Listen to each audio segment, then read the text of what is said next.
Bonjour, je suis Christelle d'ici de la chaîne Académie de la Nouvelle Conscience.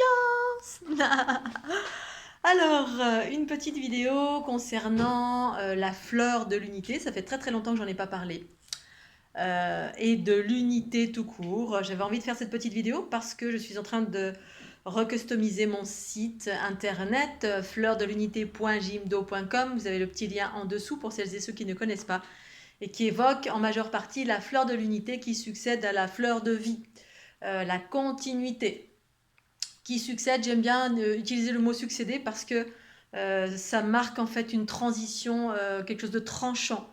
C'est-à-dire, c'est pas, je dis la continuité pour faire plaisir, mais en même temps, c'est pas vraiment ça, c'est vraiment succéder, c'est vraiment quelque chose de neuf pour moi que j'ai appréhendé en 2012, depuis l'ouverture de ma Kundalini, et que j'évoque en qualité de nouveaux paradigmes, de nouveaux codes pour aller vers l'ère du Verseau. Et donc j'étais en train de recustomiser et passer en revue le petit onglet témoignage. En 2021 ou 2020, j'ai eu le témoignage d'un guérisseur, un monsieur en fait qui m'a contacté spontanément, qui était un guérisseur qui utilisait entre autres l'outil fleur de vie pour travailler à distance il faisait des soins à distance sur des personnes. Et donc, en cherchant une fleur de vie, il est tombé sur la fleur de l'unité, tout à fait par hasard. Et puis, ça l'a interrogé, ça l'a interpellé. Il s'est dit, tiens, qu'est-ce que c'est? Qu'est-ce que c'est? Tac, tac, tac, c'est bizarre ce truc-là. J'ai jamais entendu parler, c'est normal, c'est nouveau. Toute la difficulté du nouveau, c'est justement de transmettre l'information à l'ensemble. Et donc, il a été curieux, il a essayé et il a utilisé donc la fleur de l'unité, une ou plusieurs, j'en sais rien, dans ses soins. Et il a été complètement abasourdi par ce qui s'est passé. Au début, il n'a rien compris, il s'est dit oulala, et il a satellisé. Alors, il utilisait des mots un peu particuliers que j'ai pas tout à fait compris, parce qu'en fait, il est venu vers moi me faire un témoignage. Il a voulu échanger avec moi, partager, qu'on soit au téléphone. Finalement, je ne l'ai pas pris au téléphone, j'étais dans une période de ma vie où j'étais un petit peu en mode fermeture. Et puis, mais on a échangé plein de mails. Je l'ai mis dans la version témoignage de mon site internet parce que son témoignage était tellement extraordinaire à mon sens.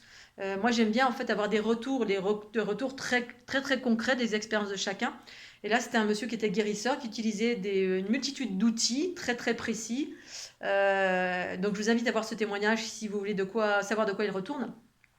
Et donc, je suis en train de relire ce témoignage-là qui, effectivement, parle de l'unité. Je voudrais faire un petit volet sur l'unité pour expliquer, de mon point de vue, qu'est-ce que c'est pour toutes les personnes, en fait, qui s'interrogent et qui ont une vision de l'unité qui est peut-être différente de la mienne. Et c'est bien de pouvoir partager ces expériences. Et donc, il explique qu'il a satellisé, en utilisant la fleur de l'unité, il a complètement satellisé son client, c'est-à-dire qu'il a projeté en très peu de temps dans l'unité. Alors évidemment, je me suis dit, tiens, lui, il explique l'unité, voilà. Et ensuite, il parle quasiment il dit, voilà, c'est ça, parce qu'il a utilisé d'autres outils pour mesurer ce qu'il ne comprenait pas, ce qui se passait. Il dit, mais qu'est-ce que c'est en fait? Parce que tous les outils qu'il utilisait pour mesurer, hein, imaginez, vous utilisez un pendule, une échelle de Bovis ou une échelle de ceci et de cela. En fait, pour ma part, en tout cas, à l'époque, j'utilisais des protocoles qui étaient existants. J'ai abandonné, j'ai compris très rapidement que j'ai abandonné tous ces protocoles parce qu'en fait, justement, pour évoluer vers un renouveau, il faut abandonner l'ancien parce que l'ancien, ça vous mesure des choses qui sont relatives à, voilà, ça va de 1 à 19, hein, imaginons l'échelle de, alors il y a Bovis, il y a Schumann, la fréquence de Schumann, etc.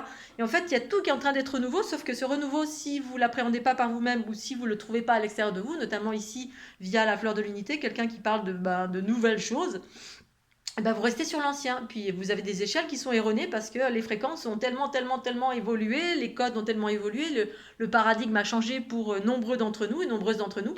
Mais si vous n'avez pas appréhendé par vous-même, vous êtes encore en train d'utiliser des vieux outils, vous êtes limité, c'est-à-dire voilà, vous n'avez pas découvert ce renouveau qui est déjà appréhendable ici maintenant sur la planète à travers différents protagonistes ou alors à l'intérieur de vous si vous êtes en chemin vers l'unité en tout cas. Et donc, il expliquait qu'il avait satellisé son client et que ça avait littéralement changé de paradigme. Et donc, justement, c'est en abandonnant ces outils, en utilisant d'autres outils de mesure qui étaient moins limités, ou je ne sais plus de quelle façon il a procédé. Donc, il a découvert que c'était complètement ahurissant et donc ça lui a posé des questions parce que du coup, il était dans l'inconnu. C'est-à-dire, il avait l'habitude de travailler d'une certaine façon, avec des curseurs très précis, ça faisait ça, ça et ça. Puis là, tout d'un coup, ben, complètement différent. Alors effectivement, il était dans un espace qu'il ne connaissait pas. Et en même temps, ça fonctionnait vraisemblablement parfaitement bien. Mais ça l'a interrogé parce qu'il avait une idée de l'unité comme ben, l'unité pour lui, c'est un individu qui décédait et elle partait dans l'unité. Et là, ça l'interrogeait parce que c'était des soins qu'il avait pratiqués sur des personnes vivantes. Et du coup, bah, ça l'avait propulsé dans l'unité. Il ne comprenait pas. Du coup, il se disait, mais elle est vivante, elle est dans l'unité, comment ça fonctionne, etc. Et donc, il avait plein de questions. Je ne lui ai pas apporté de réponse. Apparemment, il a trouvé ses réponses tout seul. Mais du coup, ça m'a donné envie eh bien, de partager à nouveau ce qu'est l'unité, ce que produit la fleur de l'unité en termes de changement de paradigme en soi à travers ce réencodage, ces ondes de forme, cette géométrie que j'inscris dans la matière depuis 2012 jusqu'à maintenant 2022. Il y a un cycle vraiment très très précis qui a commencé et qui s'est achevé en termes de manifestation et d'ancrage de ces codes que j'ai vécu lors de l'ouverture de ma Kundalini et que j'ai dessiné et partagé via des jeux de cartes et via des ondes de forme à projeter sur le corps. Comment ça réencode pour amener à l'unité, ça génère des processus en soi qui sont propres à chacun. Alors évidemment, chacun a une idée de l'unité. Beaucoup, même moi en fait, au début, quand on parlait d'unité, je ne sais pas trop ce que c'était. On a l'impression que c'était un truc un peu planant, qu'on allait sortir de son corps, sortir d'une dimension, aller dans un autre monde, etc. Et en fait, pour ma part, pas du tout. C'est pas du tout ce que j'ai vécu. Au contraire, ça a été une incarnation, pleine incarnation de la conscience universelle. L'unité, qu'est-ce que c'est pour moi? C'est la conscience universelle qui vient habiter davantage le corps au-delà de l'ego. Au-delà de l'ego, c'est-à-dire que il y a un changement de la vision, il y a un changement, il y a une redéfinition de la nature de chaque chose, il y a une compréhension plus vaste sur la nature de chaque chose. Du coup, ça éclaire, ça illumine, c'est ça la lumière. C'est une information, une compréhension, une fluidité, une vitalité, oui, c'est ça en fait, une espèce de clair savoir relatif à la conscience universelle qui habite, qui prend place de plus en plus dans le corps. Dans le corps. Et du coup, ça change le regard. Et en fait, mes expériences par rapport à cela, d'observation des gens qui ont, soit par contact avec moi, soit sous l'action de la fleur de l'unité, eh bien, on fait évoluer, grandir cette conscience en eux. Et du coup, progressivement, c'est pas un truc comme ça, et pour autant, ça peut l'être. J'ai vu des personnes qui se sont mis à vibrer très très vite, et puis il y a eu des clartés d'un coup. En fait, il y a des clartés qui se font, des perceptions qui s'ouvrent, il y a une multitude qui peuvent s'ouvrir, mais c'est plus ou moins long selon l'individu. Parce que effectivement, nous ne sommes pas tous remplis des mêmes bobos, on est chargé parfois de choses très très lourdes, et puis ça se met en place progressivement sous l'action de la fleur de l'unité ou sous l'action de tout simplement en contact avec moi, si on est en contact avec moi, ou si on pratique des méditations qui sont relatives à Cristal ici, bref, tout ce qui est en lien avec la fleur de l'unité, dont je fais partie intégrante, parce que pour moi la fleur de l'unité, c'est une structure géométrique qui est, entre guillemets, une autre structure géométrique originelle, au-delà du corps physique et des souffles du corps physique. Eh bien, il y a cette structure géométrique qui compose mon corps dans mon infiniment petit et mon infiniment grand, et qui me connecte à toute chose dans l'infiniment petit et l'infiniment grand. Et donc, avec ces nouveaux codes, bien évidemment, puisque j'ai expliqué en long, en large, en travers, effectivement, en quoi c'est la continuité de la fleur de vie, en quoi j'ai vécu cette géométrie dans mon corps, comment j'ai perçu ça, comment j'ai perçu ce changement en termes de géométrie de fleur de vie qui ensuite s'est clonée et est devenue la fleur de l'unité, que j'ai nommée comme ceci, parce que c'est ma conscience qui l'a nommée comme ceci. Comment tous les codes qui sont relatifs à cette fleur de l'unité, comment je les ai trouvés, etc. Mais surtout l'impact que ça a sur un individu qui se met à redéfinir chaque chose et à être positionné dans la vie progressivement, à partir de la conscience universelle, qui est une version plus juste de l'être, plus vaste de l'être, au-delà de l'ego. L'ego, je vous le rappelle, pour moi, c'est quoi? C'est pas méchant, l'ego.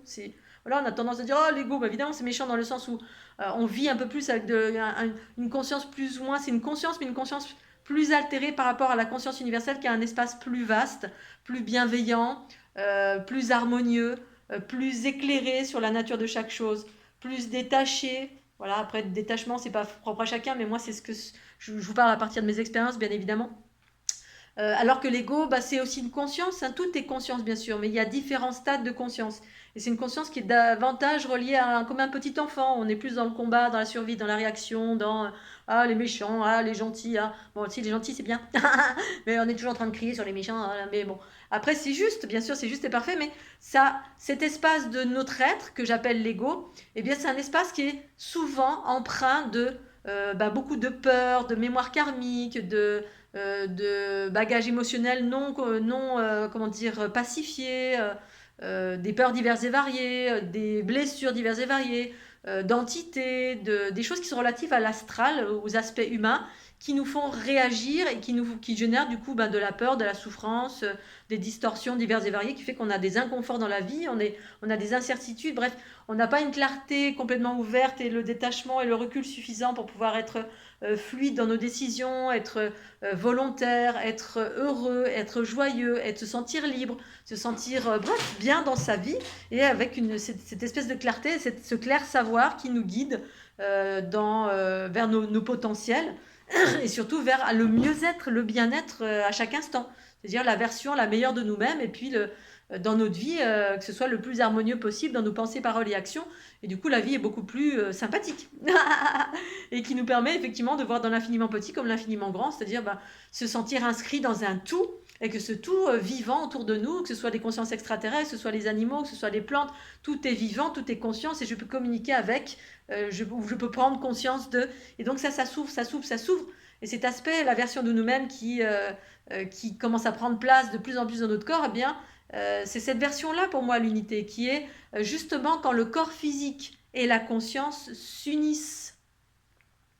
Alors que quand on est dans l'ego, eh bien on est dans la séparation. Quand on est plus dans l'ego, plus cet ego se dissout, c'est-à-dire ça pèse, et puis voilà, on commence à le bercer, et puis du coup cet espace de toutes ces souffrances qui nous appartiennent, qu'elles nous appartiennent ou pas, eh bien ça fait de nous effectivement un être plus harmonieux, parce que ces souffrances, elles sont pacifiées, elles fusionnent avec cet espace plus vaste de notre être, c'est-à-dire cette conscience qui prend de plus en plus espace.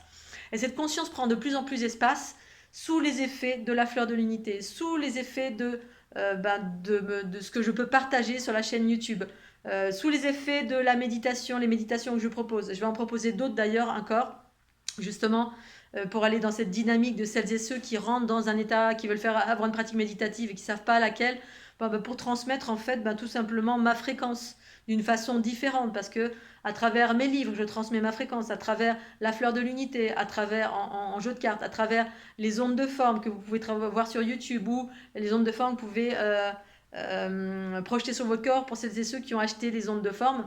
Ce que je préconise effectivement, c'est d'utiliser les ondes de forme qui sont vierges du copyright, parce que quand il y a un copyright dessus, ça va imprimer ça sur vous, c'est pas forcément l'idéal. J'ai mis les copyrights dessus justement pour que vous ayez une vision de à quoi ressemblent les codes si ça vous parle. Et si jamais ça vous parle, eh bien d'aller sur mon site pour acquérir ces ondes de forme, quelle que soit la façon. Hein. Il y a un prix libre et un prix fixe. J'en ai pour tous les goûts, pour que tout le monde ait accès. Donc vraiment, il y a toutes ces possibilités. Et tout ça pour aller vers tout ce que je viens d'expliquer, cette unité, parce qu'effectivement, on peut avoir une idée qu'on s'envole quelque part, etc. Alors qu'en fait, c'est tout simplement permettre à la conscience d'incarner le corps de plus en plus. Ça va ouvrir, ça va accélérer votre taux vibratoire, accélérer potentiellement le flux, on va dire, énergétique. C'est pour ça que ça se met à vibrer. Sous les effets des ondes de forme de la fleur de l'unité, ça se met, vous allez sentir des picotements dans les mains, vous allez sentir des bobos qui vont se remettre en route, mais en finalité, vous allez vous sentir plus fluide parce que ça accélère, ça entame cette accélération du flux cosmotellurique relatif à l'activation de la Kundalini. La Kundalini, n'ayez pas peur. Telle que je la propose, telle que je l'aperçois et telle que je la vis, ce n'est pas quelque chose qui fait mal. Ça entame, c'est aussi ces fleurs de l'unité, ça entame un processus de nettoyage, bien évidemment, parce que ces flux qui s'accélèrent, c'est un processus d'unité. L'unité, c'est quoi? C'est plein de choses, mais c'est aussi ce flux qui s'accélère, qui vient du bas pour aller sortir en haut de la tête et qui vient connecter les énergies cosmiques. Cosmique, c'est la conscience qui redescend et qui redescend pour aller à nouveau vers le bas. En fait, c'est un balai entre le corps, les énergies du corps qui sont telluriques, animalité, qui anime le corps physique, Voilà, comme tout le végétal, tout ce qui est sur Terre, c'est animé par ces énergies telluriques. Et tout ce qui est sur Terre est aussi animé par les énergies cosmiques, la conscience qui vient par le haut. Et boum, ça monte, ça descend, ça monte, ça descend. Je vais faire plus loin. C'est plus sympa. Plus sympa. Ça monte, ça descend, ça monte, ça descend, ça monte, ça descend. La Kundalini. Ça descend en arrière, ça monte. Ça fait faire ces mouvements spontanés comme ceci, hein, voilà, comme j'ai expliqué, à travers le flux des ondes de forme qui viennent sur vous. Ça vient activer la Kundalini qui fait un peu un mouvement comme ça. Donc ça monte, ça descend, ça monte, ça descend. Et ça, c'est un processus d'unité. C'est un processus d'unité dans le sens où l'unité, c'est le corps et la conscience qui se réunissent. La conscience, pour ma part, arrive par le haut, l'unité arrive par en bas, et ensuite ça unit, ça génère une sphère au centre, mais le centre est partout, hein, c'est des sphères qui sont là, là, là, là, là. Il y en a au-dessus de la tête, il y a bien plus loin, il y en a au-dessus, là. En fait, ça ne s'arrête pas. Il y en a dans tous les sens. Il y en a en horizontalité, là, là, là, là. Et ensuite, il y en a dans tous les sens. Bref, ça forme cette fameuse géométrie qui est extraordinaire, qui nous compose, mais ça restructure cette géométrie pour celles et ceux qui sont... en fait, on était dans une dualité où il y a plein de choses qui ont été obstruées, qui se sont ralenties, qui obstruées dans une certaine mesure, parce que tout ne peut pas être obstrué, mais en même temps, si ça recrée un schéma d'unité harmonieuse sous l'impact de ces ondes de forme, ça recrée ce schéma d'unité. Ces ondes de forme vous redonnent, justement par projection sur le corps, ça vous redonne cette information, c'est-à-dire que nous sommes des antennes à nous-mêmes. Et donc, on est en permanence assujetti aux influences diverses et variées. Et donc, l'onde de forme qui est projetée sur votre corps est une influence. Quand vous regardez un film, vous écoutez quelque chose, vous êtes influencé automatiquement. Il y a une information qui rentre en vous. Et si ça vous influence négativement, c'est négatif. Même si vous vous dites « Oh non, je ne suis pas influencé, moi, il n'y a rien qui me touche, je peux regarder un poltergeist ou n'importe quoi. » Eh bien si, sachez que votre cerveau, votre part animale, enregistre malgré vous, malgré votre conscience qui est altérée, qui dit « Oh non, ça ne m'impacte pas », eh bien, ça enregistre quand même pour vous, pour le cerveau, pour le corps, l'animalité en vous, l'aspect physiologique, tout est réalité littérale. Tout ce que vous entendez, tout ce que vous voyez, tout ce que vous visualisez, ce que vous recevez sur vous comme impact visible ou invisible, eh bien, c'est littéral. Ensuite, la conscience doit, le mental en quelque sorte, doit faire le tri entre ce qui est vrai de ce qui n'est pas vrai. C'est-à-dire, on change de dimension. Ça, c'est faux, c'est un film, ça, c'est... Mais très souvent, c'est une réalité. Quand on est en pâte, eh bien, on prend des choses dans l'invisible et puis c'est une réalité. Donc autant être influencé par des choses positives. On reçoit, voilà, on reçoit sur son corps ces ondes de forme, cette géométrie unifiée, parce que c'est tel que je l'ai vécu en 2012 et ce que je partage à l'ensemble. Et ça commence à générer un processus. Voilà, ça vient actionner un processus qui va prendre plus ou moins du temps. Voilà, ça va comment peut-être vous méditiez pas et un jour vous allez vous mettre à méditer, peut-être vous n'étiez pas végétarien, un jour vous allez devenir végétarien, ou faire des prises de conscience sur l'animalité, vous allez faire plein de prises de conscience suite à l'impact de la fleur de l'unité.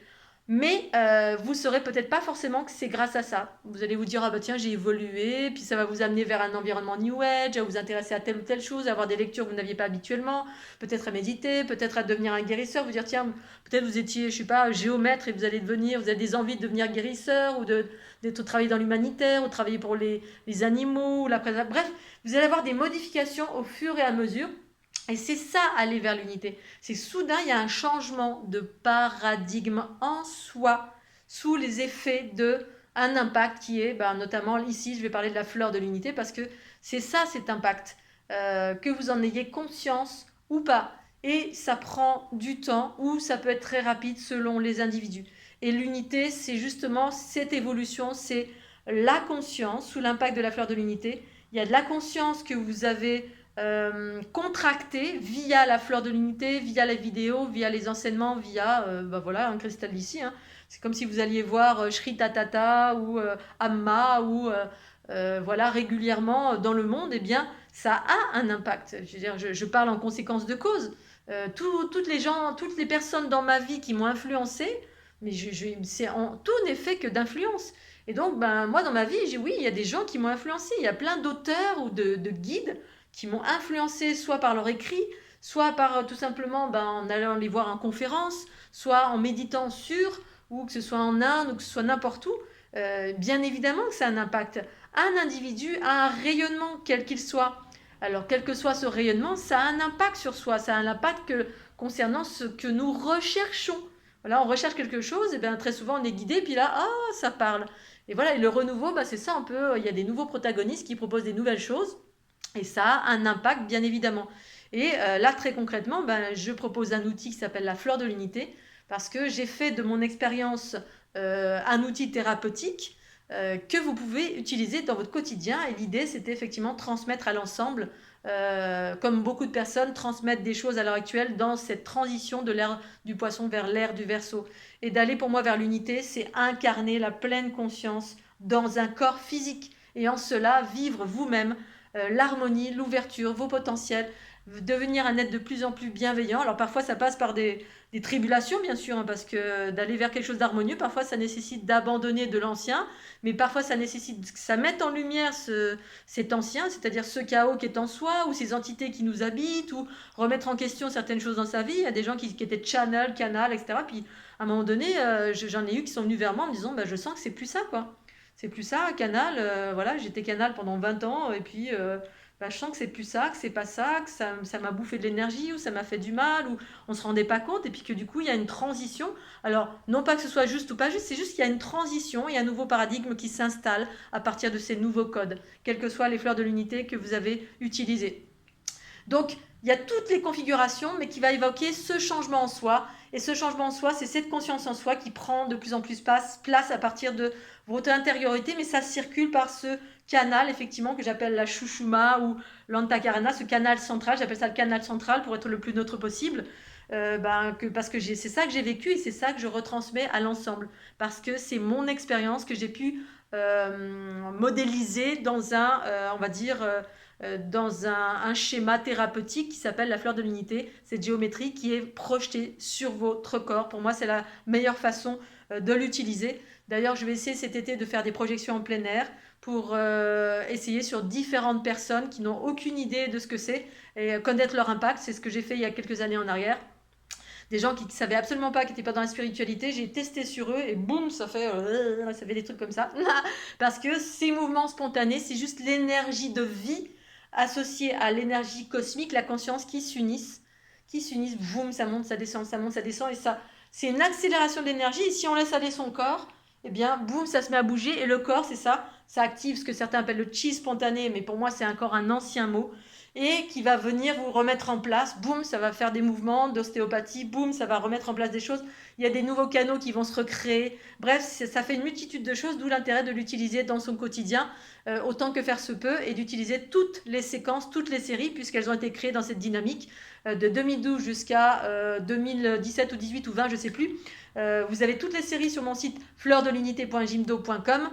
Toutes ces séries sont existantes et pour moi, il s'agit d'avoir tous les codes du début jusqu'à la fin. Après, vous pouvez aussi vous écouter, savoir où vous en êtes et vous écouter, savoir quels sont les codes dont vous avez besoin. Mais pour ma part, il s'agit d'utiliser tous les codes parce que je les ai créés. En fait, ils ont une dynamique de la série numéro 1, c'est ce qui était au tout début. Ensuite, ça a évolué parce que c'est ça qui évoluait en moi en termes de conscience via cette conscience universelle qui m'habite depuis 2012. Yallah dans la joie et la bonne humeur. Voilà, donc je voulais reparler de cette unité relative à ce témoignage extraordinaire de ce monsieur avec qui j'avais eu un échange qui parlait de satelliser de son vivant, parce qu'effectivement, pour beaucoup de personnes, l'unité, c'est quand on décède. Alors effectivement, j'ai fait des soins aussi sur des personnes qui étaient très très malades et qui savaient qu'ils allaient décéder. J'ai fait ça aussi sur mon papa pour permettre justement, ça permet cette transition justement de la matrice astrale à la matrice unitaire. C'est-à-dire on reste plus bloqué dans l'astral, ça a cet impact-là. Une fois qu'on a bien réencodé de cette matrice, c'est-à-dire cette fleur de l'unité, eh bien, parce que ça restructure, ça reconstruit ça en nous, et puis donc ça active des choses physiquement et très concrètement, en termes d'élargissement de conscience, en termes de mouvement spontané, bref, c'est relatif à chacun, bien évidemment. Rien n'est préétabli, hein, c'est vraiment, je vous dis, j'ai rencontré des gens quand je voyageais à qui j'ai fait des ondes de forme qui n'étaient pas du tout, qui croyaient en rien, qui Non, moi j'y crois pas. Puis finalement, elle a essayé, puis la nana, elle s'est mise à bouger comme ça. Les enfants, pareil, elle a senti l'énergie, alors qu'elle croyait en rien du tout. Donc c'est vraiment propre à chacun, que vous soyez dans la spiritualité ou pas. Il s'agit d'expérimenter. Il y a des gens à qui ça ne fait rien du tout, ça c'est une évidence. Mais comme tous les outils, hein, que ce soit la médecine allopathique, magnétique ou quelles que soient les médecines, on s'en fout. Des outils fonctionnent et des fois ne fonctionnent pas. Donc ça, ça veut pas dire que ça ne marche pas, ça veut dire que vous n'êtes pas sensible à ça. C'est pas encore le moment ou c'est pas l'outil pour vous. Ensuite, ce que je voulais dire d'autre, oui, par rapport à ce témoignage, bah, le témoignage de ce monsieur, effectivement, bah, il posait la question, c'est ça satellise et il pensait que l'unité, c'était effectivement lorsqu'on mourait. Bah non, effectivement, pour moi, c'est incarner la conscience. L'unité, c'est ça. C'est incarner de plus en plus la conscience universelle. Cette conscience universelle qui est cet esprit, l'Esprit Saint, le féminin originel. Pour moi, c'est ça, hein, la conscience. C'est ce que j'explique dans mes livres, Dieu le Père, c'est la déesse mère, même si ça fâche. Même si j'ai aucune religion, si je fais partie d'aucune religion catholique, bouddhiste ou protestante ou musulmane, et pourtant j'ai traversé tout ça, mais je ne reflète pas je ne vis pas en fait cette religion en moi. En revanche, j'ai fait un bouquin relatif à Dieu le Père, c'est la déesse mère, justement parce qu'il y avait un paradigme à changer à ce niveau-là. Il y avait quelque chose à ancrer à ce niveau-là en termes de religion. Pour autant, chacun fait ce qu'il veut, chacun a le droit de croire ce qu'il veut. Je suis passée aussi par ces croyances qui ont fait partie intégrante de mon chemin pour aller vers une conscience neutre, universelle, qui à ce jour est davantage proche, on va dire, plutôt des consciences extraterrestres que d'une conscience religieuse relative à Dieu le Père ou la déesse mère. C'est derrière moi tout ça. Pour autant, c'était important dans la transition justement de ce qu'est le principe masculin, le principe féminin, d'où ça vient tout ça, cette culture, cette croyance, ces religions. C'est ce que j'explique dans Dieu le Père, c'est la déesse mère. Hein. J'explique l'origine en tout cas de certaines religions et je mets ça en lien avec la culture reptilienne. Alors entre guillemets, hein, parce que reptilien, il y en a qui vont dire oh c'est les méchants tout de suite. Alors c'est pas du tout mon cas. C'est toujours pareil, les mots n'ont de sens que celui ou le sens qu'on leur donne. Pour moi, c'est pas péjoratif du tout reptilien. C'est là la différence quand on est détaché d'un mot ou alors qu'on a une autre version d'un mot. Et tout ce que je vais dire, ce sera de toute façon interprété, donc sur ça je peux rien faire, mais voilà, c'est tout à fait normal. Pour moi, en fait, c'est comme si je disais, voilà, c'est le peuple des girafes ou quoi. Dans tous les peuples, dans toutes les espèces, il y a des cultures patriarcales et matriarcales. Et pour moi, patriarcat, c'est ce qui est plutôt justement bagarreur, reptilien patriarcat, et reptilien matriarcat, c'est ce qui est plutôt dans l'harmonie, parce qu'on interagit avec la conscience en soi. Qu'on soit un homme ou une femme, on interagit avec la conscience universelle harmonieuse en soi. Patriarcat, c'est quand on interagit avec l'ego, on est un peu séparé de cette conscience universelle qui est amour, qui est harmonie, qui est partage, qui est équilibre. Et du coup, on est plus dans des rapports de force, de pouvoir, de manipulation. Mais c'est ce que c'est comme ça. C'est juste si on met, je compare l'un à l'autre, je dois décrire ces deux, on va dire, façons de fonctionner, je le décris. Reptilien, c'est qu'il y a des cultures reptiliennes, oui, il y a des êtres qui sont plus dans le patriarcat, d'autres dans le matriarcat. Et donc dans ce livre, je parle beaucoup de ça. Dieu le Père, c'est la déesse mère, en lien avec la culture reptilienne. Et j'explique après comment on peut sortir de tout ceci pour justement aller vers l'universalité de l'être. C'est à la continuité, c'est le livre...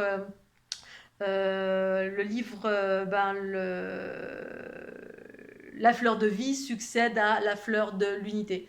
À la continuité de Dieu le Père, la déesse mère, c'est ce livre-là où effectivement je sors de la culture de la religion pour aller de l'astral, religion, tout ça, tous les conflits entre les uns, les autres, j'ai raison, j'ai tort, Allah, Bouddha, etc. Tout ça et sa raison d'être. Mais je permets de sortir pour aller vers la géométrie de l'être, c'est-à-dire l'universalité et puis l'unité, la neutralité, par là la neutralité par rapport à tout ça, où finalement on se rend compte que c'est un grand jeu sur cette planète, et que dans ce grand jeu, la grande récompense, c'est l'unité. Et l'unité, ça permet de vivre la pleine conscience dans le corps, et puis de vivre d'une façon merveilleuse, divine et parfaite, dans la joie, la bonne humeur, la confiance, les belles expériences, les belles rencontres. Au-delà du chaos, même si le chaos, on peut encore le vivre. La preuve en est, l'année dernière, je l'ai vécu, voilà, c'est comme ça. Pour autant, j'ai vécu des nombreuses années, nombreuses années de bonheur, de joie, de félicité, de conscience, de clarté, de connaissance et de vitalité surtout. Un esprit sain dans un corps sain. Pour autant, il y a eu quand même des écueils parce qu'effectivement, dans ce chemin de l'unité, il y a des petites barrières, des petites choses comme ça à épurer en soi ou des choses extérieures qui viennent. Mais c'est pas grave, ça fait partie du chemin.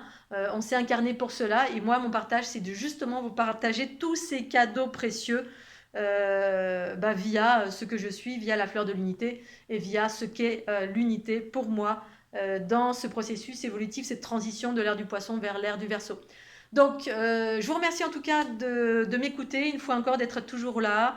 Je vous ramène à regarder mon site fleurdelunité.jimdo.com, les petits onglets, ou alors de me contacter, christelle.lissy@gmail.com. Si jamais vous êtes intéressé, une fois encore, par la fleur de l'unité, par les bouquins, par les méditations relatives à la fleur de l'unité, donc ces nouvelles fréquences que je propose toujours et encore, qui sont plus que jamais d'actualité. Là, je sens vraiment qu'il y a encore une transition. C'est la raison pour laquelle je fais des purges. D'ailleurs, je n'ai pas fait de vidéo encore, hein. J'ai terminé ma purge. J'ai dû m'y reprendre à 2 fois. Je fais une petite aparté très rapide. La première fois, le produit était périmé, donc j'ai passé la journée à attendre. Je dis, oh, ça marche pas. Alors j'ai jeûné, jeûné, jeûné. Puis à la fin, je suis, oh, ça marche pas. Allez, j'ai mangé en fin d'après-midi ma petite salade vers 5 heures. Ça pas, parce que le produit était périmé en fait, et j'ai voulu quand même essayer. Donc j'ai recommencé le surlendemain, donc hier, et ça a très très bien fonctionné. Et du coup, j'ai une patate de dingue aujourd'hui. Et je vais recommencer encore parce que je sens que j'ai besoin de purifier, nettoyer plusieurs fois. Ça fait 2 ans que j'ai plus fait de purge. Les 2 ans du Covid, hein, en gros. Et donc, c'était une purge saline au chlorumagène, donc hydroxyde de magnésium. Vous pouvez trouver ça en pharmacie sur commande ou sur Internet. Je le rappelle, 2 cuillères à soupe dans un grand verre d'eau. Ensuite, on boit 3. Moi, j'ai bu 3 litres de. Dans les 2-3 heures qui suivent, 3 litres de bouillon de légumes. Là, hier, j'ai fait une potion magique avec j'ai fait une décoction. En fait, c'est soit bouillon de légumes, soit une décoction. Et puis, ensuite, on boit, on boit, on boit, on boit, puis on élimine, on élimine, on élimine via les selles. Et aujourd'hui, je me suis levée avec une patate de dingue alors que j'ai mes lunes. D'habitude, avec mes lunes, je suis comme ça à 2 de tension. Puis là, oui, yallah. Donc voilà, je vous le conseille, mais évidemment, c'est à l'écoute de chacun, l'appréciation de chacun, de faire des purges, des détox, effectivement, pour être au meilleur de sa forme, pour ce qui s'en vient de bon et ce qui s'en vient de moins bon, pour être plus fort, pour au cas où. Voilà, dans l'unité des deux, dans l'équilibre, sans nourrir quoi que ce soit, mais je préfère nourrir les aspects positifs et optimistes de la vie. C'est ça que fait la conscience universelle en soi. Voilà, je vous fais des gros bisous, à très bientôt, et puis pensez au petit pouce bleu et surtout à activer la cloche. Tchuss.